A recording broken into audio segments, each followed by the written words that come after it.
গীতাত শ্ৰীকৃষ্ণই অৰ্জুনক এইদৰে শিক্ষা দিছে, যিটো শিক্ষা আমালৈ এৰি থৈ গৈছে। কি বুলি দিছিলে? অথ চিত্তং সমাধাতুম ন শক্নোসি ময়ি স্থিৰম অভ্যাসো যোগেন মামিপ্সতুম ধনঞ্জয়। হে ধনঞ্জয়, তুমি মোটেই মনটো সংযোগ কৰি দিব লাগে, তোমাৰ বুদ্ধিও নিবিষ্ট কৰি দিব লাগে, কিন্তু একেদিনাই তুমি নোৱাৰা। তাৰ কাৰণে তুমি কি কৰিবা? অভ্যাস যোগেন, তুমি অভ্যাস কৰি দিয়া। অভ্যাস কৰোঁতে কৰোঁতে তুমি এদিন সিদ্ধি লাভ কৰিবা, মুখ লাভ কৰিবা। আমাৰ ভাওনা চাবলৈ অহা দৰ্শক, আমাৰ ভাওনা কথা শুনিবলৈ অহা শ্ৰোতা, আমাৰ ভাওনাত অংশগ্ৰহণ কৰিবলৈ অহা গায়ন বায়ন তথা শিল্পীবৃন্দৰ কাৰণে সেই এটাই বাৰ্তা, আমি ভাওনা কৰি তাতেই কেৱল ক্ষান্ত থাকিলে নহ'ব, এই অভ্যাসধৰ্মী ব্যৱস্থাৰে আমি কৃষ্ণময় হ'বলৈ যত্ন কৰিব লাগিব।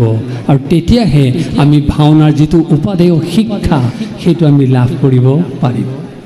তাৰপিছত যদি আমি কলিযুগলৈ যাওঁ, কলিযুগতো আমি সেই ভাওনাৰ আৰ্হি লাভ কৰোঁ। কেনেকৈ চাওক, যিদিনাখন পৰীক্ষিতে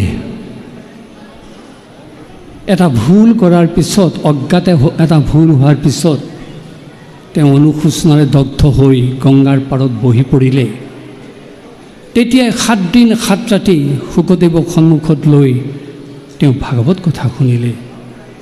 আৰু ভুলৰ শুধৰণি স্বৰূপে পৰীক্ষিতে মুক্তি লাভ কৰিলে। আৰু তেতিয়া তাত থকা সমস্ত ঋষিয়ে ঊৰ্ধ্ববাহু হৈ সেই ভগৱন্তৰ আংগিক লীলা প্ৰদৰ্শন কৰিলে, যিটো কলিযুগৰ অভিনয়ৰ আৰম্ভণি বুলি ক'ব পাৰি। তাৰপিছত যদি আমি চাওঁ, মৰ্ত্যত এই ভাওনা সন্ধালনিকৈ কেনেকৈ প্ৰচাৰ হ'ল। ভাৰতৰ ইতিহাসত আমি যদি ভুমুকি মাৰোঁ, বিভিন্ন নাট্য অনুষ্ঠান পাম। থপ কীৰ্তন, কথাকলি, ভাৰতনাট্যম, বিভিন্ন নাট্যধৰ্মী অনুষ্ঠান আছে অসমত। মহাপুৰুষ শ্ৰীমন্ত শংকৰদেৱে আমাক যি নাট্যধৰ্মী অভিনয়ৰ যি অনুষ্ঠান দিলে, সেই হ'ল ভাওনা।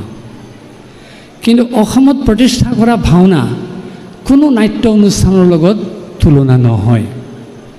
কাৰণ বাকী নাট্য অনুষ্ঠানত আধ্যাত্মিকতা আছে আৰু নিৰ্দিষ্ট শ্ৰেণীৰ মানুহক সুবিধা দিয়াৰ ব্যৱস্থা আছে।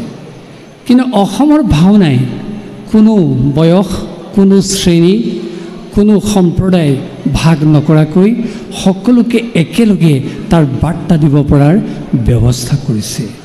এই হ'ল সমন্বয় প্ৰদৰ্শন কৰা অসমৰ ভাওনা, যাৰ যোগেদি আমি সকলোৱে সামাজিকভাৱে একত্ৰিত হ'ব পাৰোঁ।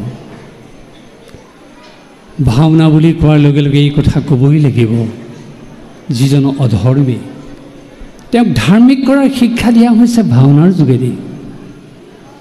যিজন কামাতুৰ তেওঁক কামৰ নিয়ন্ত্ৰণৰ শিক্ষা দিয়া হৈছে ভাওনাৰ যোগেদি। যিজন নিস্তেজ তেওঁক তেজ দিয়া হৈছে ভাওনাৰ যোগেদি। যিজন লোভী তেওঁক সংযমী হ'বলৈ শিক্ষা দিয়া হৈছে ভাওনাৰ যোগেদি। যিজন কেৱল একাত্ম চিন্তাৰ অধিকাৰী, মই মোৰ ভাৱত আচ্ছন্ন, সেইজনক সামূহিক জ্ঞানৰ বাৰ্তা দিয়া হৈছে ভাওনাৰ যোগেদি। এইদৰে ভাওনাই আমাক সামূহিক কৰাৰ শিক্ষা প্ৰদান কৰিছে। আৰু এই ভাওনাৰ যোগেদি আমাক কেনেকৈ পৰিশীলিত ৰূপ দিছে, ভাওনাই কেনেকৈ আমাক আধ্যাত্মিক জ্ঞান দিছে, ভাওনাই আমাক কেনেকৈ নৈতিক চেতনা দিছে, ভাওনাৰ যিটো পৰিৱেশ তাতে আমি সহজে উপলব্ধি কৰিব পাৰোঁ।